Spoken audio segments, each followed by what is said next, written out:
ఇంకొక సంఘటన మీ జీవితంలో ఏదైనా మర్చిపోలేని సునీతమ్మ పెనుగొండలో నామినేషన్. మేము రాములగుల్లో కాయ కొట్టుకొని వేలాది మంది జనం వచ్చారని తెలుసు.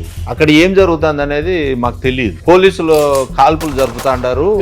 ఎందుకు ఏమనేది తెలియదు. టియర్ గ్యాస్ ఓపెన్ చేసినారు, ముళ్ళ కంచె అడ్డం వేసేసినారు, డ్రమ్ములన్నీ పెట్టేసినారు. మాకు ఆర్డీఓ ఆఫీస్ పోయే దారి లేదు. డోర్ తీసుకొని కిందికి దిగినాను. అగ్గి నిప్పులు పెట్టినట్లుంది కళ్ళలో. నాకు కోపం వచ్చి ఆ డ్రమ్ములన్నీ కాలుతో తన్ని అమ్మ మూర్చొచ్చి పడిపోయింది.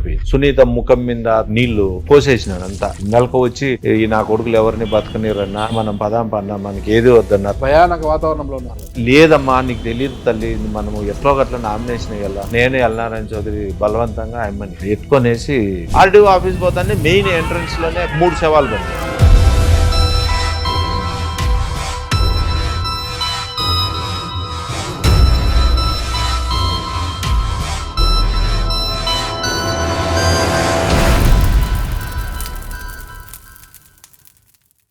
మన దేశంలో ఇటీవల జరిపిన అధ్యయనాల ప్రకారము 60 ఏళ్ల పైబడిన వారంతా కూడా మోకాళ్ళ నొప్పులతో బాధపడుతున్నారు. మోకాళ్ళ చిప్పలు అరిగిపోయి శస్త్రచికిత్సలకు వెళ్తున్నారు. అలా శస్త్రచికిత్సకు వెళ్లే వారికి ఎపియాన్ పెయిన్ క్లినిక్ ఒక శుభవార్త అందించింది. ప్లాస్మా థెరపీ ద్వారా ఈ సమస్యకు చెక్ పెడుతోంది. ఈ సమస్యతో బాధపడేవారు కింద కనిపిస్తున్న నంబర్ కు ఫోన్ చేయండి, చికిత్స చేయించుకోండి. నమస్తే సుబ్రహ్మణ్యం గారు. నమస్తే. ఇంకొక సంఘటన మీ జీవితంలో ఏదైనా మీకు మర్చిపోలేని పెద్ద ఘర్షణ వాతావరణం జరిగి ఎవరైనా చనిపోయిన రోజు ఇలాంటివి ఏమైనా ఉన్నాయా? సునీతమ్మ పెనుగొండలో నామినేషన్. అంటే పరిటాల రవీంద్ర గారి మరణం తర్వాత బైపోల్ వచ్చింది.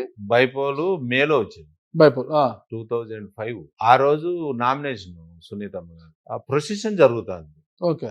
టెంపుల్లో రాములగుల్లో నామినేషన్ వేయాలా.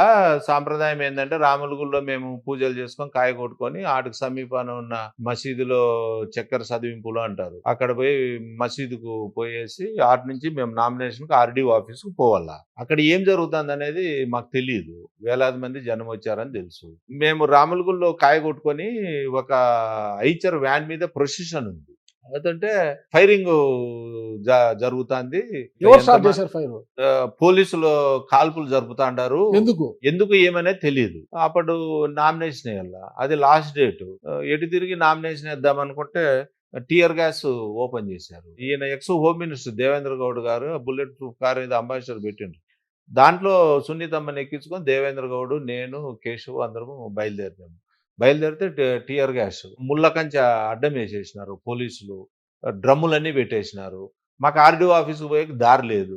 నేను చూసి వెంటనే డోర్ తీసుకొని కిందికి దిగినాను. కిందికి దిగితే విపరీతమైన పొగ కళ్ళలోకి ఇట్లా అగ్గి నిప్పులు పెట్టినట్లుంది కళ్ళలో. నాకు కోపం వచ్చి ఆ డ్రమ్ములన్నీ ఎగిసి కాలుతో తన్ని పోలీసులతో గొడవ పడి దాన్నంతా అసలు కాల్పులు ఎందుకు జరుగుతున్నారో ఎవరికి తెలియదు. అంతా చేసేసుకొని ఆర్డీఓ ఆఫీస్ పోయాను. ఆర్డీఓ ఆఫీస్ పోతానే మెయిన్ ఎంట్రన్స్ లోనే పెద్ద గేటు వెహికల్ పోయేకి గేట్ లో 3 శవాలు పడినాయి. దాంట్లో మీద కారు వెహికల్ ఎక్కించుకొని పోలేము కదా ముందుకు.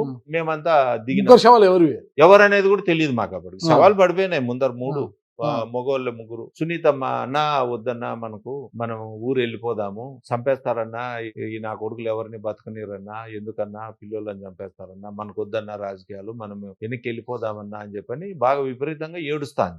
లేదమ్మా నీకు తెలియదు తల్లి, మనము ఎట్లో గట్ల నామినేషన్ వేయాలా, నువ్వు ఊకే ఒక పేపర్ మీద సంతకం పెట్టు తల్లి. అధికార పార్టీ కాంగ్రెస్ నుంచి పోటీ చేసింది. కాంగ్రెస్ నుంచి అప్పుడు బోయలకి వెళ్ళని శ్రీరాములు అనే అతను ఇచ్చినారు. ఎల్నారాయణ ఎట్లా చేద్దామని అంటున్నాడు. ఎల్నారాయణ వేయాల్సిందే నామినేషన్, లేకోకుంటే వాళ్ళు ఇనానిమస్ అయిపోతారు, అది ఇది అని ఇట్లా డిస్కషన్. ఆ లోపు వెనక జీపులోనే మళ్ళీ వీళ్ళందరూ వచ్చినారు. పార్సారథి వెనక ముందే నేనే ఎల్నారాయణ చౌదరి బలవంతంగా అమ్మని ఎత్తుకొనేసి ఆర్డీఓ ఆఫీస్లోకి పరిగెత్తుకుంటూ వెళ్ళిపోతే అక్కడ ఆర్డీఓ ఆఫీసులోకి తెలుగుదేశం కార్యకర్తలంతా లోపలికి చొచ్చుకొని వచ్చేసినారు. విపరీతంగా లాఠీ చార్జ్ జరుగుతుంది. ఎంటాడు కొడుతున్నారు పోలీసు వాళ్ళందరినీ. మేము లోపలికి పోయినాము. ఈ అమ్మ మూర్చొచ్చి పడిపోయింది సునీత. ఆ బెంచ్ మీద పడుకోబెట్టుకొని ఏం కాదులేమయ్యా, ధైర్యంగా ఉండి, ఏం కాదులే తల్లి అని ఇట్లా కన్విన్స్ చేస్తున్నాం. ఆడ బాటిల్ ఒకటి కనిపిస్తే దాన్ని తీసుకొని సునీత ముఖం మీద తలలోను అంతా నీళ్లు పోసేసినాడు. అంతా మెలకు వచ్చి వద్దన్నా మనం పదాం పన్నా మనకి ఏది వద్దన్నా భయానక రాజకీయాలే వాతావరణంలో వద్దన్నా. ఉన్నారు.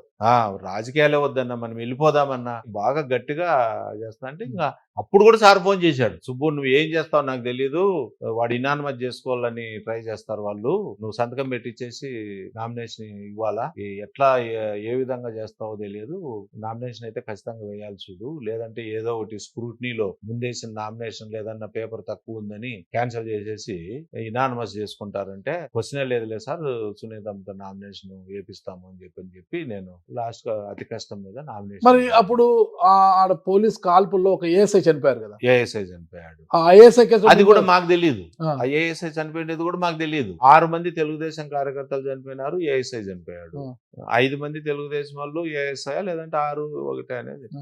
ఏఎస్ఐ మర్డర్ కేసులో నన్ను మొదటి ముద్దాయికి పెట్టారు. మీకెందుకు మిమ్మల్ని ఎందుకు పెట్టారు? అసలు నాకు సంబంధమే లేదు, ఆ ఏఎస్ఐ ఎవరో కూడా నాకు తెలియదు.